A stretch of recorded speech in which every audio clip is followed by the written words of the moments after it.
Friends, and thank you for listening.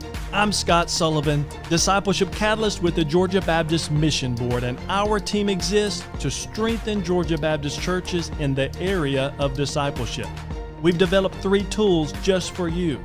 The Watershed Principle, which identifies the 6 main ministries of the church that must be healthy to produce world-impacting disciple makers. The Spark Conference. Last year's conference saw over 33,000 views from 45 different states and 18 countries. This year's conference will premiere on August the 12th with best-selling author Tony Evans, Ben Mandrell, president of Lifeway, and David Kinnaman, the president of the Barna Group. We also have learning communities that are set up throughout Georgia, which exist to help you finish the task of leading your family in ministry well. You can see our website to find one near you. Also, every Thursday at 3 p.m., you can catch this broadcast through Facebook, Instagram, or multiple podcast platforms. Now, let's join today's broadcast.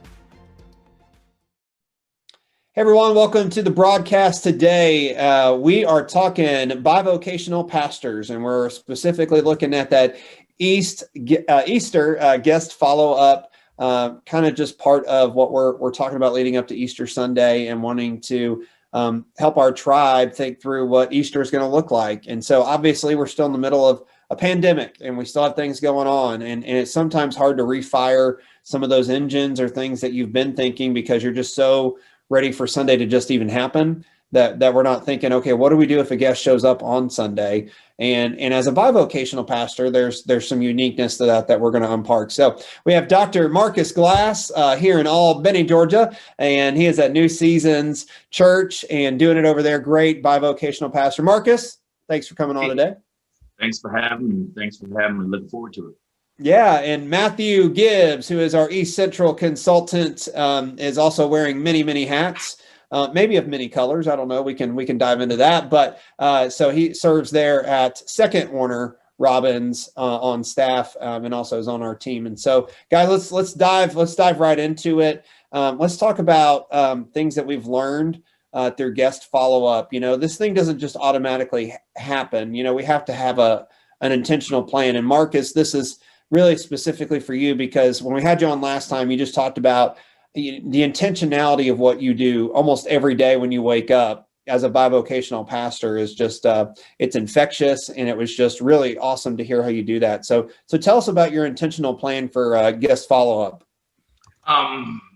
So what that looks like for me at being a bivocational pastor, because one of the things that we talked about last time was time management and being intentional. One of the things that we want to look at, and we talk to our congregation all the time about having capacity, and capacity is building disciples within your congregation that can handle any potential growth that comes within the church. And for us, what that looks like is we know that Easter's coming. We know that people are going to be coming in that haven't come before. We know that there are going to be some people that have never been invited to have Christ in their lives. So we're thinking about that. Also, we know that there are other people that's going to be coming that haven't come for a long while. So for us, it's going to be, we use what we call first impression cards or contact cards. And with these contact cards, for us, it's about gathering data. So initially, one of the first things that we're going to be doing is using those first impression cards and seeing, are these first-time visitors, are these second-time visitors, because that's very important as well. So, and with that, with those first impression cards, we tell them, listen, come in, we get those cards to you, fill them out, and if you do, there's an incentive for that. You get a gift, you get a welcome packet, and then so that welcome packet engages them with the card, which allow us to have some type of phone number, some type of email address, we ask a couple of questions, are they in a church? And these cards really, we don't just put it as, okay, are you trying to, we're just trying to get to know you. They're first impression cards. Tell us what you thought about, what do we do right, what do we do wrong? And then that leads us to the next step in that, and we'll talk about that a little bit further as we engage. Yeah. And so when we're talking bivocational pastors, we're talking 150, 75 people or less congregations, and the need to have a plan. But it's busy during the week, right, Matthew? And so when it gets busy and having to organize, what's your word of encouragement to that bivocational pastor on how to actually implement this come Easter Sunday? Well, first of all, Marcus, great answer there. I appreciate you sharing what you guys are doing. And you're right. The Easter is coming, and we know there's going to be more guests probably than normal. But what about those guests that just show up on any significant Sunday, or there needs to be a plan. And a lot of times for our bivocational pastors, their time is very, very limited. And we understand that, but it's very important for you, I think, as a pastor, to sit down with some key leaders. Maybe they're volunteers. Maybe you have another part-time paid staff person you can get to help develop a plan for how you're going to handle guests and getting their information. Marcus, that's a great idea. I remember when I first started ministry, somebody told me they're not really a prospect until you get the information you need to get to follow up on them. That's right. And so there has to be some kind of intentional plan. In fact, I like to use the terminology pathway. Develop a pathway for what's going to happen to this guest from the time they walk on the campus until you've begun the process of following up with them and connecting with them. I like to tell our guests or our volunteers about our guests, if they show up on our campus, they are fair game. We are going after them. They've already shown an interest, and so we're going to go after them until they tell us to stop. Yeah. Well, and so where rubber hits the road here, and we'd love for you to make some comments. Tell us where you're tuning in from today, where you serve as a bivocational pastor, because the next part of this is how do we make it happen? So maybe I have 75 people, maybe I have 20 people, and okay, I made a card, and then how on Sunday morning do I do this? And so obviously volunteers are a huge part of making this happen, Marcus, and you spend quite a bit of time with your volunteers and getting them. So what does a Sunday morning as far as volunteer involvement look like for you? Yeah. So kind of for us, what happens with us is we engage people in our mission field. I want to talk to a bivocational pastor right now. If you're a bivocational pastor and you know that you don't have the capacity within your church, maybe they're older and really not into it, and maybe you just have a few people that you probably burnt out, that because you've used them over and over and over again. This is what you need to do. You need to start searching in your mission field. That's your job. That is the gym if you go work out. That is if you're at the grocery store, wherever you may be, and start looking around for people that want to do something extra in their lives and feel good about. Hey, listen, what are the things we want to do? We want to help make the community better. So a lot of times when our resources are limited as a bivocational and we don't have time because we can't be at the office so much, use the mission field in which you're in and start strategizing there. Don't wait till a Sunday morning event to happen. Go right there while you're in the office, take that lunch break instead of just having that same old conversation. Say, hey, listen, we got a couple of things that we want to do for Easter coming up. Would you like to be a part of that? What does that look like? Well, we want to nurture people. So we'll take those first impression cards. It'll be a message in there. It'll be a journal. It'll be a pen. But also what we put in there, this was unique. For us, there's a book out there called, I know we'll talk about this in the end, but it's called Fusion. And it is turning first-time guests into fully engaged members of your church. And one of the things that it talks about in that book is in your membership packet or welcome packet or whatever you call it, it says first start out with a $5 subway card. And then for second time, do a Sonic card. But listen, for us as a bivocational, our church is not that large. We don't have $5 to give to all of visitors. Maybe we did if we didn't have that many visitors. But one of the things that we did, we created our own food card that brings them back on Wednesday nights because we feed for free on Wednesday. So, hey, listen, we put eat on us for free. Let us cook a meal for you on Wednesday night. That engages them to come back. And I think we'll get into the numbers, 85% of visitors that visit, if you contact them within 36 hours, they return 60% will return if you contact them within 72 hours, and 15% will return if you contact them within 7 days. So we try to get something to continue and to engage them afterwards. So I think we may get into that as we look more at the process. Yeah, I love the book, right, Matthew? I mean, that's such the good thing, because learning is a big part of this. And so, speak to that, and then also talk to us about that follow-up with guests, knocking on doors or making a personal touch or a connection with guests, and why that's important. I know last time, Marcus, we had you on one of our broadcasts, you had mentioned several books you were reading, and let me just encourage you, pastor, leader, to be a reader. The old saying, leaders are readers. You can see PJ's bookshelves behind him there, his library. But take some time to read a book to help you in your area of leadership and pastoring. And there are all kinds of great books out there with specific subjects such as Followup, disciple making. And I haven't researched it, but I'm sure there's even books out there specifically for bivocational pastors. Maybe if not, PJ can write one, and then we'll have one out there for you guys. I want to speak to something. And Marcus, I also want you to speak to it a little bit. He already mentioned that the quicker you follow up, the greater chance you have of those folks returning for another visit, a second or third visit. And there's a couple of things I just kind of want to comment that he said. All churches have a limited budget. It doesn't matter whether you're a large church or a small church. And so you have to manage that well. But I think one of the great investments you can make is doing some things for those first-time guests to let them know they're important. Some type of gift bag or guest bag. We have tried all that stuff, Marcus. We've given away gift cards. We've done other things.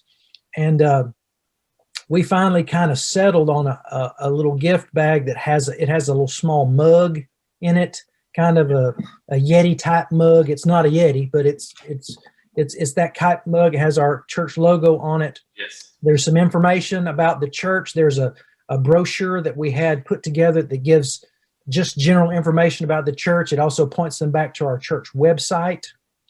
But, during the pandemic, we haven't had our Wednesday night dinners, but it did the same thing. We gave them a gift certificate for a free meal at our family dinner because we knew the connection point for getting people connected to your church is relational. You can be a great preacher, you can have a great youth ministry, all those things. Those may get them in the door, but the connection point, things I've been reading for several years have said that 75% or more of the people that stay at your church for any length of time are there because of the significant relationships they have with other folks. So whatever you can do to get them connected through those touches. I want to ask you this, Marcus. How quickly do y'all try to connect with them? I know you mentioned the different times in your pathway for follow-ups. What's the first touch after Sunday is gone? Yeah. So what that looks for us, and great question, Matthew. Thank you for asking that, because I think it's vital that bivocational pastors need to understand this. That touches, and you hit on a phrase that I think that everybody need to understand, and that is building relationships. That this process is highly relational, and what that is we put a name on a prayer list, so we gather that data. For us, the follow happens within 48 hours. It has to happen within 48 hours, and our process is this. One of the things that we get people doing, first of all, is praying for these people. So we have what we call return on investment. And what that is, we have a card that we put in our wallet or in their purses called "Who's in Your Wallet." We created this within our organization, and it's invest, invite, and inspire. And so it looks like a little credit card, and we put their name on the back, and people start praying for those people. But within 48 hours, to answer your question, and the other thing that we do to be highly relational and guest focused, we want to be focused on the guests. We want to be focused. We can't get so caught up in how the message go, or how if we have right lighting, that we miss the whole reason we're doing it. And that is that we're to share the gospel and to be able to reach those and get them in a place where we can disciple them. So kind of what that looks for us is we try to have one of the other things that we do is if you can get them to stay a few minutes afterwards, tell us how it went.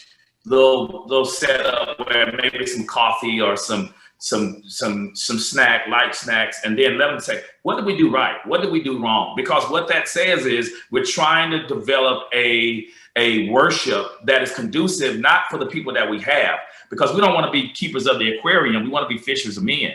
And in order to do that, we've got to be guest focused. We got to be highly relational. And so those touches, and we put them in a place where they're being nurtured. So touches for us is nurturing.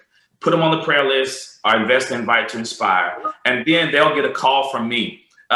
Within 48 hours, I will call them personally. Hey, I just want you to know this pastor enjoyed. Thank you for coming and sharing. That's a personal touch. And then there's a letter in the mail that goes in there with that. Within that, we mail that letter out that next day, and it gets there within 48 hours. And then after that, there's a call to set up a visit. Each one of these are designed to nurture for us. So touches are how we're going to nurture those people. And there's text in church. You can use that. And one of the things that we see is we get to see who wants to really come back and who doesn't. Because if they're not answering your calls, if they're not answering the text, we may want to put them on they don't want to be nurtured list, or they really weren't interested. So those are just some of the things that we do. And then finally, the thing that we do is we survey. We send a survey monkey out. And that survey monkey says, hey, what did you like? What did we do wrong? What did we do right? So we can continue to reevaluate our process. Because if it's not working for the people in the places that we're in, we need to change it and find the fish where they are. That's what we do. Well, and somebody's watching and they're going, man, that mega church pastor really has it going on. He has all these processes. But remember, Marcus serves full time in the fire department, and this is a bivocational church where God has called him to, and he's able to organize in such a way where all those systems and processes and follow up. And I know we're going to kind of land the plane here on follow up, Matthew, but I did want to just chime in real quick, Pastor, because you're giving out cards to remind people who to pray for. And one time at a church, I was given a card, but it was a man card. And every time I did something that wasn't super manly, my pastor took it away from me. And I'm ashamed about how many times that card was taken away. And I don't, I get it and I deserved it, but I just like yours. Yours is more encouraging than the one that happened to me. So that's good. Matthew, tell us about follow-up and why that's important. Let me do that.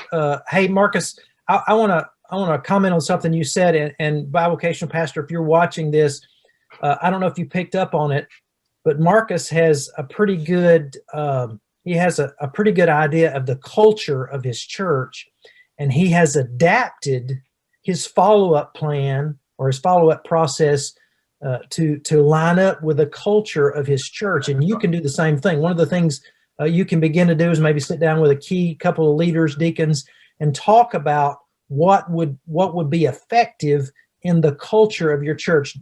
Different churches have a little different flavor, different culture. And so you don't have to do exactly what Marcus does or what my church does or what PJ's church does, but everybody should be doing something. Because when God brings these people to our churches, we need to be intentional on doing our best to make them feel welcome, to let them know that they are valued, and that we are interested not in just a rear in the seat next Sunday, but we want to minister to them. We want to engage with them. We want to share the gospel with them. We want them to grow in their faith. And I think there's a number of things you can do. There's all kinds of stuff you can do to be able to do that. And I appreciate what he said about personally connecting, making that call. I know our pastor, he will actually sit down and personally handwrite cards to all the guests. There are some weeks he gets writer's cramp very bad. But he says, I feel like this is so important for them to get a personal contact and them to know that I spent time writing this, because it communicates, I really am interested in you as a person, not just in you boosting our numbers or tithing or something else. We want to minister to you. We want you to be a part of our church family. And I think that's important, that personal touch. Now, here's the last question for you, Marcus. How do you evaluate how effective you are in what you do? What's the process for evaluating, and how often do you do that to see, hey, do we need to make a change? Is something not working anymore? Do we need to add something to our process of follow-up? Yeah. couple ways that you can do that, Matthew, is statistically. You can look at statistics of who's coming in as you gather your list of data. I think one of the things that you need to do is you need to put it on a calendar of what you have done and look at the outcomes. These are how many visitors that came in, this is how many we got actually have to come.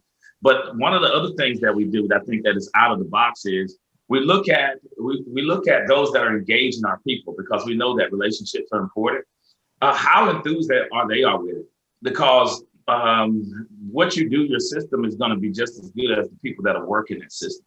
And so one of the ways, if it's engaged with them and they're in it and they're like, wow, it shows it must be working.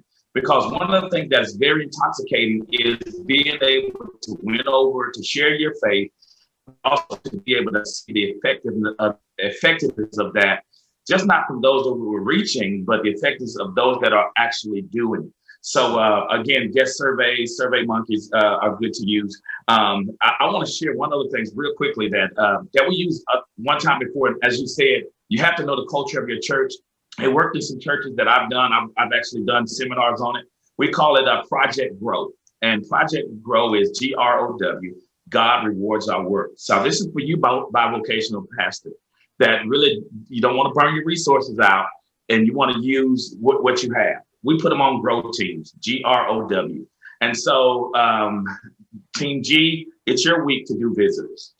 Next week, Team R, it's your week to do visitors. Team O, it's your week to do visitors. So you got a month where you're getting people maybe an hour at a time a week.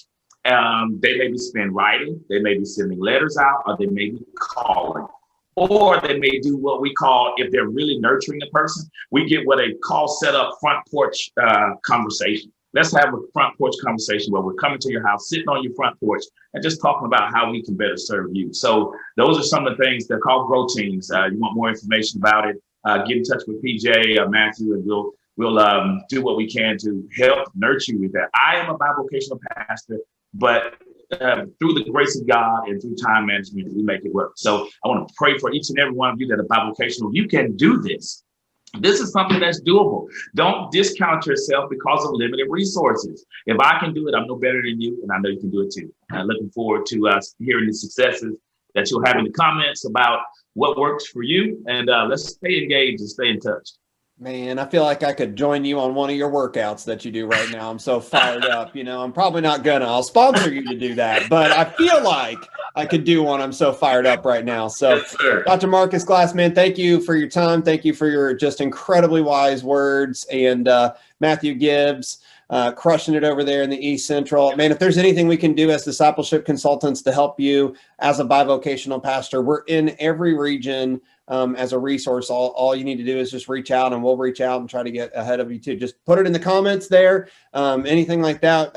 Marcus will be following the comments as well. He's an active participant in our Facebook group. So guys, thanks again for the topic. And man, I hope Easter goes great for everybody, and we'll be praying for all of our Bivo pastors. Yes, thank you. Thank you, Matthew. Hey, have a great day. PJ, you'll have a great day. Thank you, Marcus. Thank you, PJ. Great job today. And bivocation pastors, just know that we want to help you any way we can. Yes. Amen. Thank you for listening. And we want to give you a gift. The 5 discipleship shifts most churches need to make to produce world-impacting disciple makers. You can get this by going to ministryboom.com. That's ministryboom.com. This 5-page PDF is a discipleship alignment checklist that may surprise you. It will help you learn why programs are killing your discipleship, the number one default worker strategy that keeps churches from empowering their ministries. Learn the OGV factor and how it can revolutionize discipleship, attendance, and evangelism in your church. Again, go to ministryboom.com. The Georgia Baptist Mission Board is able to provide resources like this because of gifts from Georgia Baptist to the cooperative program. For more information on this broadcast and a customized discipleship plan for your church, visit gabaptist.org/discipleship. And by the way, if you found this content helpful, we sure hope you'll share it with a friend. And thanks so much for partnering with us to make world-impacting disciple makers.